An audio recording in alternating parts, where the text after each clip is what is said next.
good morning, good afternoon, good evening, wherever you are in the world. And isn't it incredible how team coaching versus team development is drawing people's attention?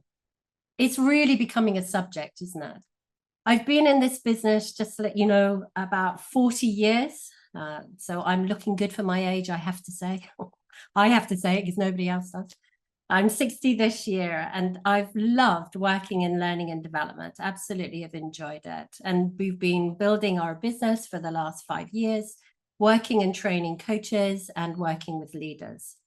But what is true for the past, so if I think about some of my work maybe 10 years ago with different kind of client teams, it's very different to today. And I'm sure that's true for you as well.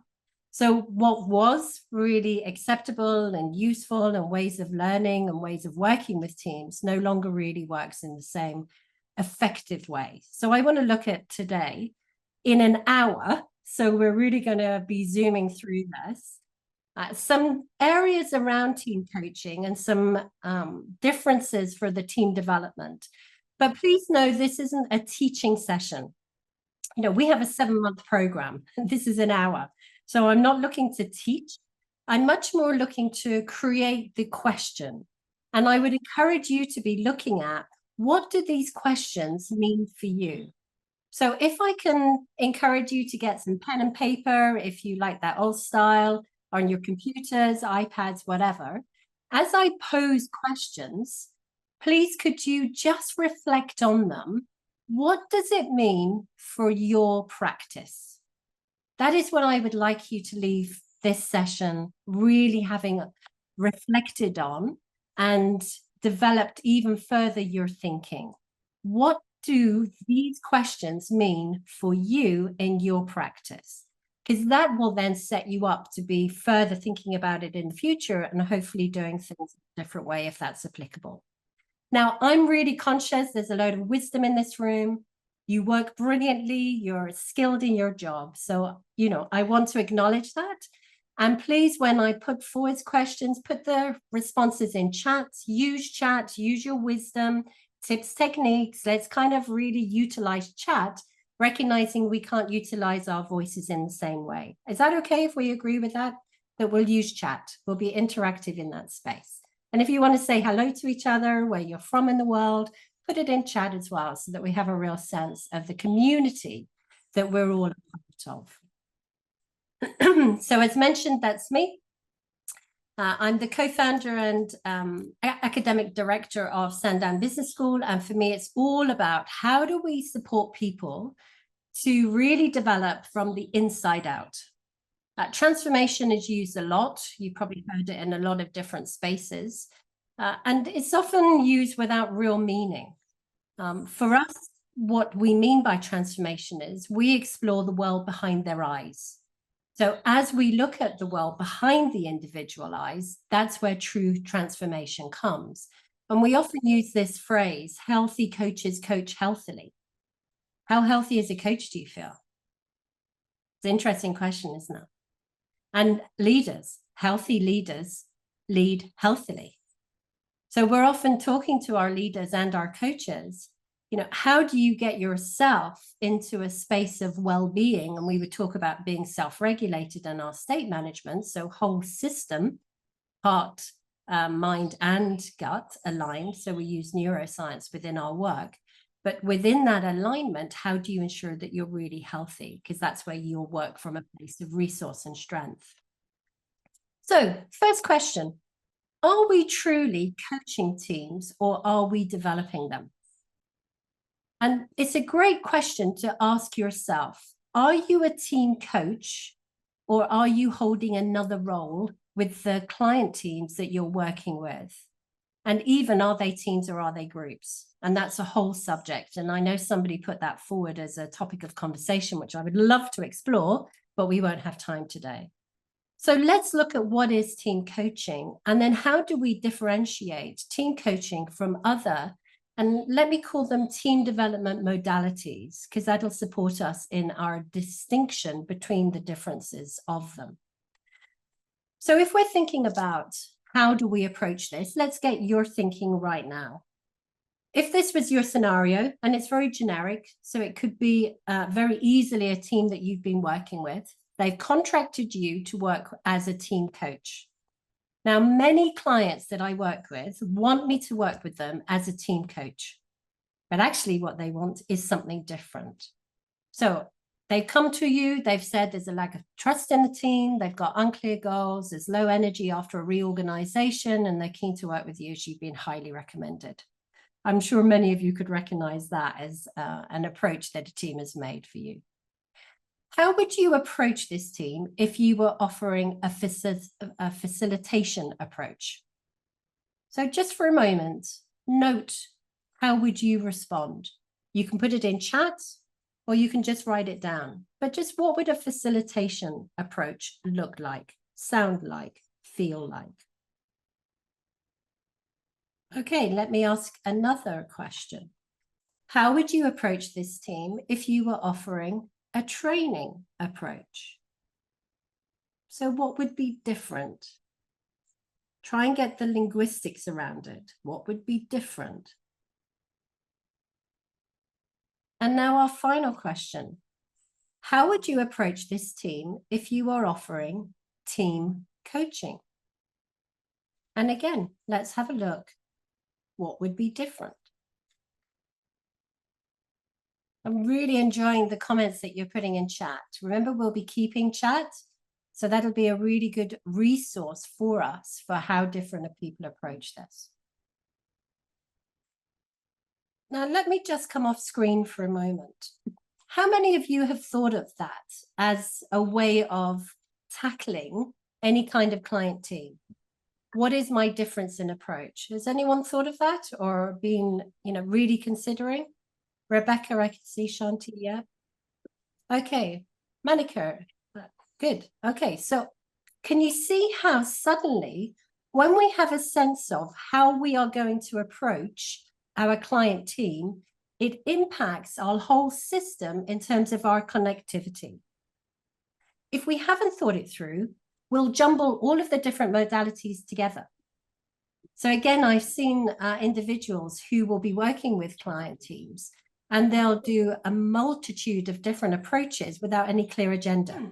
So it's interesting for yourselves to work out, what am I doing before I move into this space? And it's great that so many of you are actually thinking of that and putting it into practice. Remember, I said there's a lot of wisdom in this room.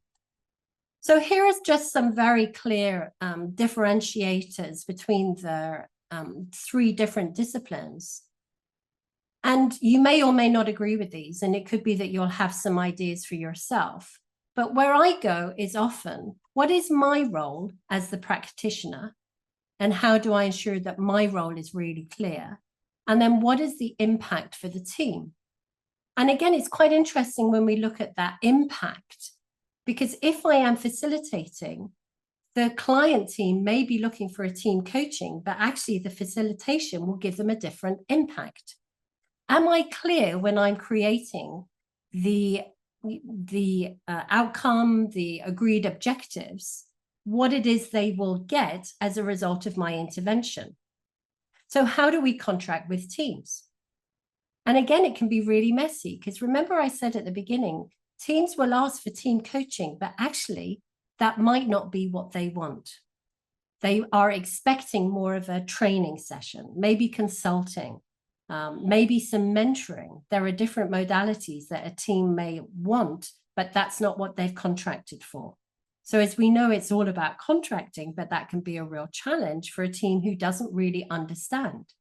So the question then arises, how do we educate our team clients? So again, let me start sharing. Let's have a chat. How do you educate your team clients on what it is that they might need based on what it is that they've shared with you? Let's hear your wisdom.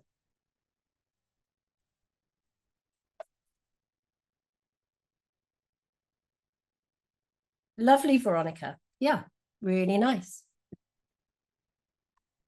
Love that language that I would use very often, that discovery process. How often do we have a discovery with a client? Many times. How often do we contract with a client? Many times. So remember, these aren't one-off points of contact or points of connection. There could be numerous points, but it's how do we keep that organic feel with our clients? I'm loving the wisdom that's coming in. Again, if you've never really worked with teams or team clients, and again, I'm not sure who's in the room right now. We've got 195 people in this room, so there's no way I'm going to guess where you're all from. But some of you will never have worked with teams before. Can I just encourage you to take the wisdom from people who really have? And those of you who have got experience, how can you even sharpen your practice? You know, I'm always on about how do we keep at that cutting edge, because the dynamics and the complexities are moving all the time. There could be some really nice ideas here that you haven't thought of before or you don't use in your day-to-day practice. So please do be mindful of those. Okay, let me carry on. So if we're thinking about some definitions, it's interesting looking at EMCC, ICF, and I hope it's okay that I've shared one that we would use. So EMCC, team coaching co-creates a thinking space to build awareness, deepen trust and support for transformational shifts in team effectiveness and learning. How many of you really align with that? Does that resonate with your practice? ICF, team coaching enables a team to enhance collective performance and capacity through sustained partnership, reflection, and alignment with shared goals.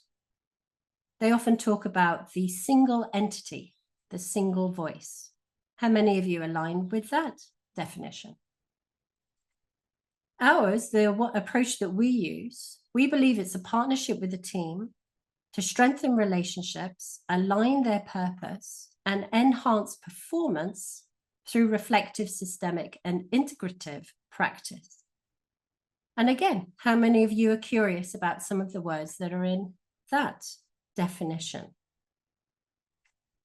It's important to recognize where you sit. Who do you align with? Do you take more of an EMCC approach? Do you take more of an ICF? Are you intrigued about our integrative or maybe the systemic, which would be very much where we align? You know, what is it that interests you and that informs your practice? And again, let's just take 30 seconds to capture where are you sitting in this? And let's hear your thoughts again in chat. What really resonates for you and why?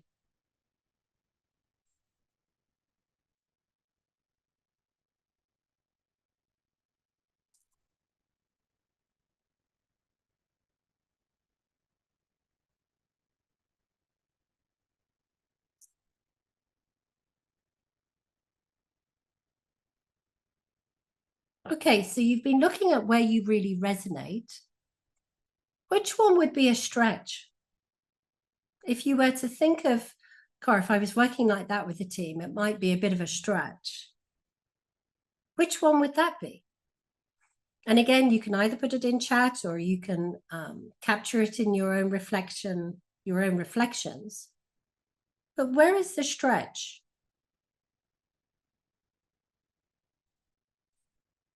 Now, as a coach, I've got so many questions around that. You know, how will you stretch yourself? How will you know it's a stretch? What will give you the information that you've stretched? Aren't we just amazing with questions? We just go round and round with questions. But I would encourage you to be thinking, there are times when you might need to move outside of your comfort zone into a space of stretch for a client, because that's what they need. Now, it's interesting with that whole language comfort zone. I often talk about how do we get safely uncomfortable? And how can you build that in your practice? And what would safely uncomfortable be like, recognizing that you might be taking on a new way of exploring or discovering or working with a client. And again, that'll be for you to decide. So if we're thinking about team coaching and what is at its heart, And again, I'm only sharing some of our thoughts. So these are not by any means the final full stop. These are a comma. So see that as this. We believe that often within a team, there can be a lot of complexity, as I'm sure you would agree, and at times real chaos, which I'm going to go on to in a moment. What we're often looking to do is how do we recognize the systemic complexities that might be at play and create that coherence with the team. So we believe very much in that movement together as a we, and we will draw on different techniques and ways of doing that. However, the complexity to coherence is a mindset. How do you get your mindset aligned with recognizing there is complexity and we'll move it to coherence? And the reason I say it's a mindset, it's because there won't just be one tool. There won't be just one model that we can rely on. There won't be one lens. There are multiple lenses that we might need to apply in order to find a way through. So if we rely on a model, we're actually limiting ourselves. And again, that might be a comfort zone piece. So how do we let go of some of those faithfuls if they're no longer fitting the client need? Is that making sense as I'm saying that? Yeah? Because we do rely on things that we know. That's just human nature. It is what it is. And in today's world of complexity, that no longer fits. You know, I'm often talking about different models, and I love older models. I mean, I use TA a lot. I was talking about situational leadership recently with a client who was saying, you know, their whole framework is using situational leadership. I love situational leadership. It's a great model. However, one of the quadrants is about coaching, but it's coaching from a mentoring perspective because coaching has been updated. So it's no longer matching our understanding of the word. And again, there are many models like that. So it's not that they are wrong. They're actually incredible for the time in which they were brought into place. And they may need some updating. So I'm often talking to individual clients and teams. How do you update your system? How do you reboot? You know, how do we reboot whatever it is we need to reboot? And that's true for models and tools and techniques. So again, how do you reboot, update some of the models and the tools and techniques that you've been using so that they really do have much more of an organic and energetic feel to them? So if we're thinking about that journey, it doesn't happen overnight. I mean, I know I should, but it does make me smile when a client says to me, you know, I really want this team up and running. We're going to do some great transformational work. And can we do it in half a day? We've got half a day. We're off site. We're all going, yeah, ready. And it's like, well, half a day. Okay, we'll contract in half a day, you know, and that's about where we'll get to if we're really working well. Can you see the difference in expectations of time? So that movement, you know, how do you even get the client to recognize that? Because they're moving at pace. So there's nothing wrong with the client system. It's great data, but that pace is where they expect change to take place. And as we know, behavioral change doesn't go at that kind of pace. So again, tips in chat. How do you work with clients to really understand the pace of change? Now, I'm a master NLP practitioner. I get neuro changes, how to create new pathways, you know, all of that. I have some really honed techniques. However, teams do not move like that, and nor should they. And team coaching particularly is where you are going beneath the surface in order to a team to evolve together, rather than just agree on something with a mental connection. It needs to be whole system. So I'd love to get some reflection and ideas about your practice. So again, this is all for chat. If we were a smaller group, I would be definitely hearing your voices. I'm holding myself back, so I'm desperate to ask you to speak, but I'm aware of the room. So let's have it in chat. If we're thinking about a real grounding and experiential way of working with a client team, okay? How have you supported a team to move from chaos to cohesion? And if you've never even thought of that before, that might be your response. I've never thought of chaos to cohesion. If you do, and you've got some techniques, let's have them in chat.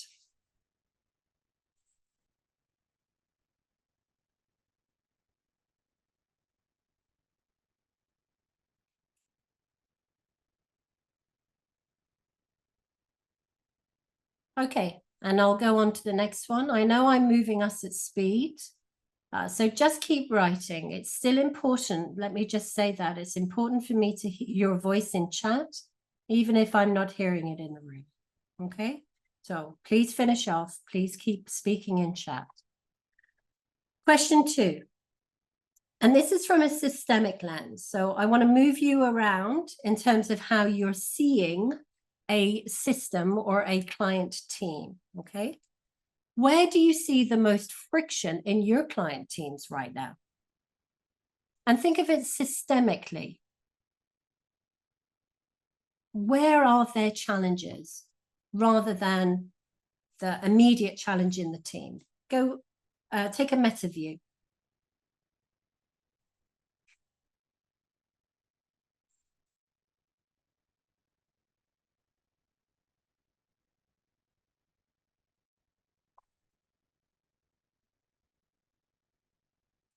Okay, and the third question, and this one again is that identity piece. And this is about you, okay? So really reflect on you as a practitioner, team coach, whatever language you would like to use. What does your coaching presence make possible in a system that feels chaotic? Now, notice I have some beliefs already embedded into that question. But what does your coaching presence make possible in a system that feels chaotic?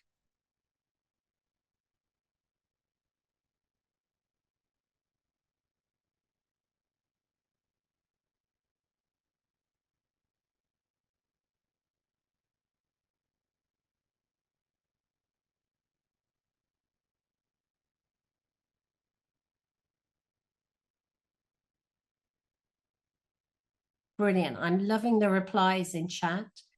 Remember, because they're going fast, the way that you're putting them in here, I may not see them all, but I will go through them afterwards. And it's good to say, if you have no experience, I just saw that one coming up, how do we acknowledge where actually I've got a gap? I've got a gap in development. I often talk about with our students, please bring your muddy boots.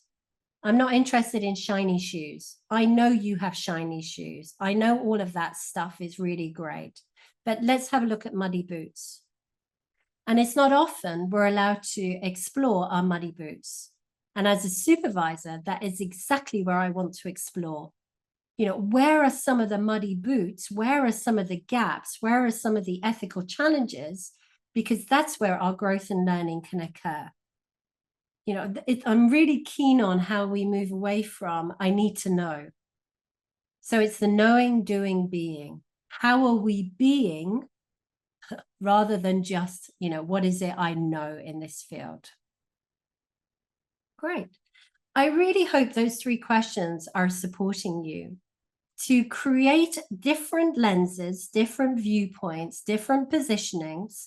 I've just given you 3. I could give you many different meta positions because the different positions and the different lenses gives us new systemic data which support us with our practice or our client team.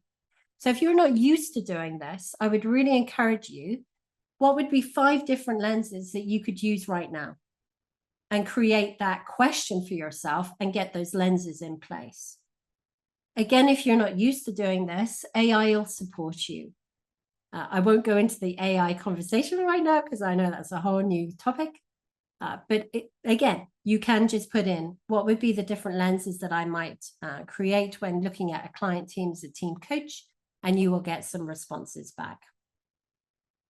Okay, so a bit of fun. Which coaching bodies do these statements belong to? Who do you think that belongs to? A team belongs to a single entity where members shift from I to we, aligning identity, purpose, and action through shared ownership and collaboration. In chat, who do you think, which coaching institution? Yay, look at you guys. I see. Love it. Okay, next one. A high-functioning team co-evolves through systemic awareness, psychological safety, and reflective dialogue, aligning purpose with relational and organizational dynamics. Who do you think that aligns with? I love that you put SBS. We would say that, but we're really aligned with EMCC. But this would be EMCC Senior Practitioner. Okay, so if you are a senior practitioner with the EMCC, this would be an expectation of your practice. Okay. And this one, a team becomes effective when members build trust, mutual trust, co-create shared goals, and reflect together to enhance collaboration and learning. Now, again, this is a bit of a trick one. I love Andy. Hi, good to see you here. I haven't put AC actually up, but it is EMCC, but it's the practitioner level. Now, the reason I've done that is often we're not clear how are we working with the EMCC at the senior practitioner level and the practitioner level. Now, as an educator, it's really important for me that all of our students understand what does a senior practitioner look like, what does a practitioner look like? And similarly with the ICF, what does ACC level look like, PCC level, and potentially MCC? So be really clear wherever you're working, are you working to the level of your credential? And I'm hoping that people in this room would recognize that credentialing is important. Nicola and I were having a chat about that beforehand, but we won't get going on that, Nicola, will we? Okay, so why do traditional methods no longer work? And I'm just going to run through this really quickly. If we think about modern teams, they're fluid, they're cross-functional, they're geographically dispersed. We have all sorts of different hybrid, in-person, remote, completely. They are very different systems. So if we think about the way that we used to work, all being in the room, that may not be happening. I work with Northwest Hospice over in Ireland, and I was with them last week. I'm their coach supervisor. And one of the sessions that I did was a learning session. I had whole teams online, individuals online, people in the room, people on the ward phoning in. All of that was an interactive team session. I mean, it wasn't team because obviously it's not a team, but it was crossing the whole way of connecting. It was quite delightful. And I found out about 10 minutes before I was delivering that that's how people were going to be. So that is some of the challenges that we're working with in terms of the diversity of way people are showing up. They can over-focus on task performance. Often it's, I've got these KPIs, I've got these outcomes, we've got these objectives, we've got to get to this point. What they're not really focusing on is the psychological safety. And I cannot tell you how many companies do not understand psychological safety.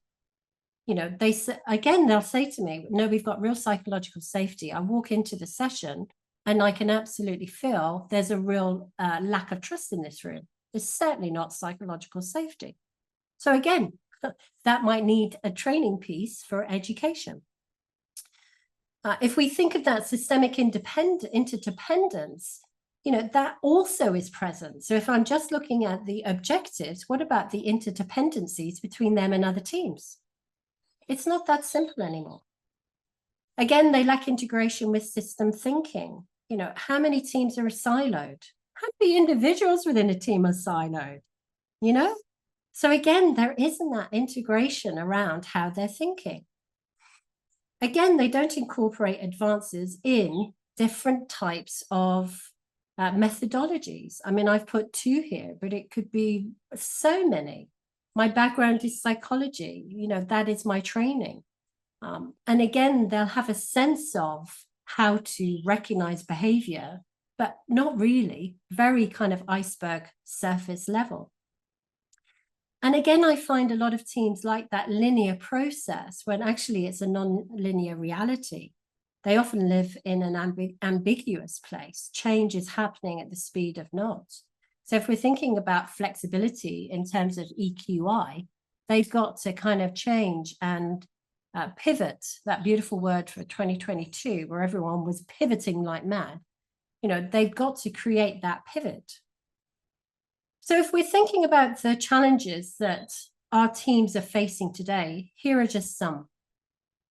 And how many of those do you recognize for your teams? I would imagine quite a lot. See how different it is? It's really different.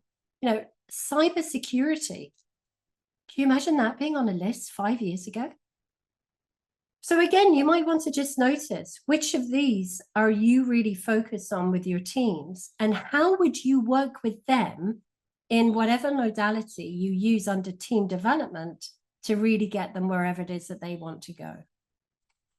At SBS, this is the map we use. So this is just to give you a bit of an overview. We see team development as a kind of umbrella. And under team development, we would see these different modalities.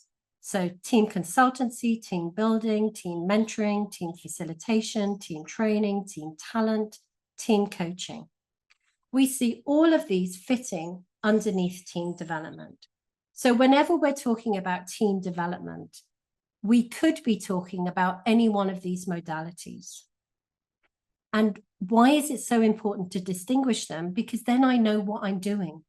It's like, am I in a coaching role or a mentoring role? If I don't know what I'm in, my boundaries are not clear, my system is not clean, I am not going to be working most effectively. And this will be your exercise, really exploring what do each of these modalities look like, so you, as a practitioner, completely understand, firstly, what are you selling? Secondly, what are you going to be delivering? Thirdly, how are you going to contract appropriately? And then lastly, how do you measure your ROI as a result? Okay. So this will be your exercise. And Nicola, just to alert you, because you're doing the amazing job of getting everyone into groups. So you're going to have a small group. Now, you know what it's like. We get into a group and we'll have a chat to each other. So have a chat to each other, but think of lighting a match. So it's only that kind of a conversation about who we are, where we're from, anything else that you'd like to say. There's some incredible people in this room. Some people I know and absolutely respect and adore, and others I'm looking forward to getting to know. So please connect with me. But when you get in, think of that match. So you don't need to go into a life story. Get into the topic really kind of promptly. And what I'd like you to explore is, what are the differences between these different modalities? And you could use time, process, growth, ownership, or key purpose if they're useful. You're going to have 15 minutes in your session, so it'll give you a little bit of time. I would encourage you to choose maybe 1 or 2 of these modalities that maybe you struggle with and have that conversation about it. Okay, so when you go, you'll have 15 minutes and then you'll be coming back. There's no feed into the room, but you can feed into chat if that's your preference. Remember confidentiality in the room. Okay, so while you're collecting your thoughts in chat, I will just gently move us forward. And I'm hoping that you did choose areas that you don't really work with that often. And I love the fact that team talent is coming up. So I will share with you a slide which gives some information. around the differences. And I think, as Nicola said, you will get a copy of these slides so that you can really go through this at your leisure. Team talent tends to be something that is much more focused on the talent development. So we often get individuals or teams who are deemed as a group of talented individuals or the organizational talent, and they want to be moving them on. So it could be that they're looking at their next level up, their transition on, it could be whatever is required, but it takes a particular slant. So we tend to use a psychometric with them. We'll use something like EQI, Hogan, or something that's really relevant for that team. It tends to be HR or manager-led because they've been sponsored into that group. And it is really about identifying and nurturing what is that high potential piece. Now, the reason we differentiate that at Sandown is because some teams that come to us fall in that category. So we don't want to just fall into a training or a mentoring. We actually want to look at what is talent and what is talent for 2025. And again, we've got some clear ideas and support mechanisms for talent, which is why we identify it separately. Please remember, this again is not a full stop, this slide that I'm showing you. These are our thoughts and our thinking today. And I know that tomorrow they'll develop, because that is how we work. So I would encourage you to see this as a moment in time, and it's a conversation or even a dialogue we will be continuing. And we love that exploration. I'm writing an article every month, and often, I have so many chats with individuals about the article, just looking at how do we move it forward? How do we keep thinking? I believe in the collective community, which is why I've used chat so much today. I want to hear your voices. I want that collective wisdom. Let's share that, learn from one another so that we can be the best that we can possibly be for our client teams. You can hear my passion. So let me start bringing this to a close. This is our approach.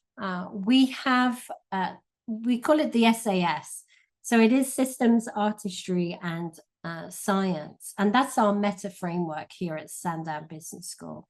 And it's like a guiding map. That is everything that we're focused on. That is where we pay attention. Artistry is, how do we create the artistry around whatever it is that we're doing, which is often the elevation around mastery and true mastery. If we're thinking about the internal, so the psychology, the neuroscience, and the ontology, that would be our foundational lenses. So we have a meta framework, and then we have foundational lenses, just to let you know that that's how we position our work.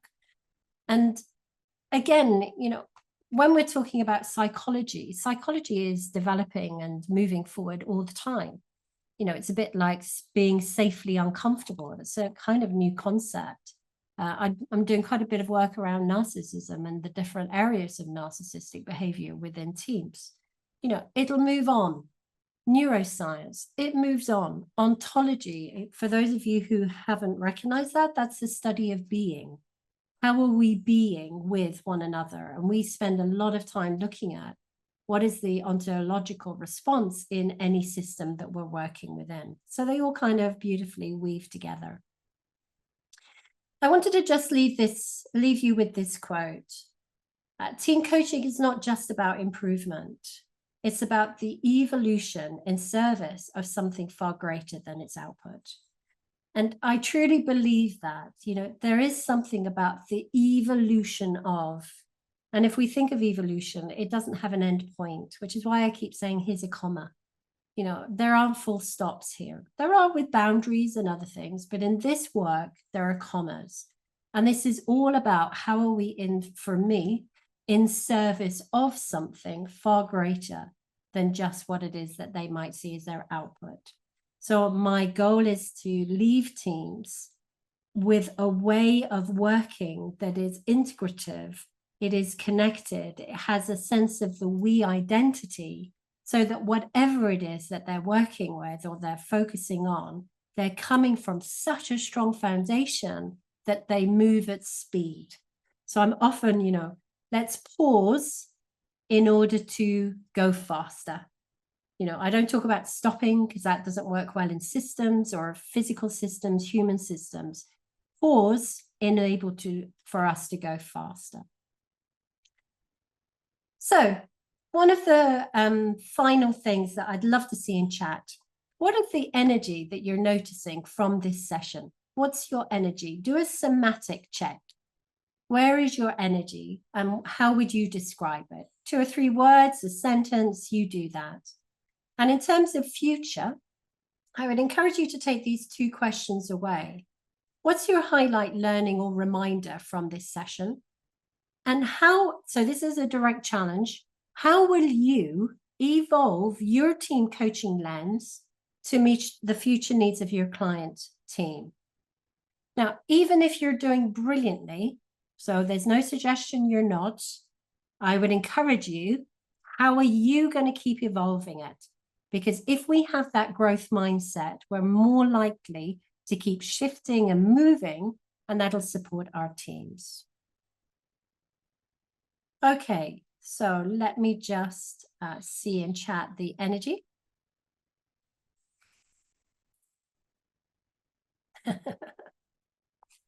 That's a delight. Eager to team coach. Yes, I so love it when I can actually get into a team coaching space rather than a team mentoring or a team facilitation. It makes such a joy to me. Love that space. Nicola's put in chat my connection communications. So if you want to connect with me on LinkedIn, please do. And I love connecting on LinkedIn, so please do. Also, oh my gosh, New Zealand, 10 p.m. and I love that you're energized. Choosing the time zone is always difficult. We've had people from North and South Americas and Canada and New Zealand as well. So we've got a real stretch. And thank you everybody for getting up early or staying up late. Yeah, wonderful. I mean, Pheona, I know we're at time now, and thank you so much for leading this conversation. It's been really fab. It's really fab. I mean, you asked what people are taking, but how do you feel at the end of this session? What are you taking from it yourself?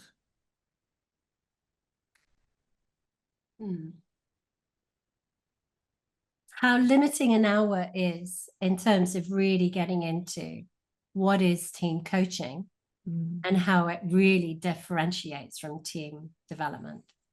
So I feel like I've scratched the surface in some of the thinking, and there is so much more underneath it. So I'm left with that sense of, I'm hoping it's given some prodding for thought, but just the dialogue could continue, and I hope it does. Yeah, that's what I'm left with.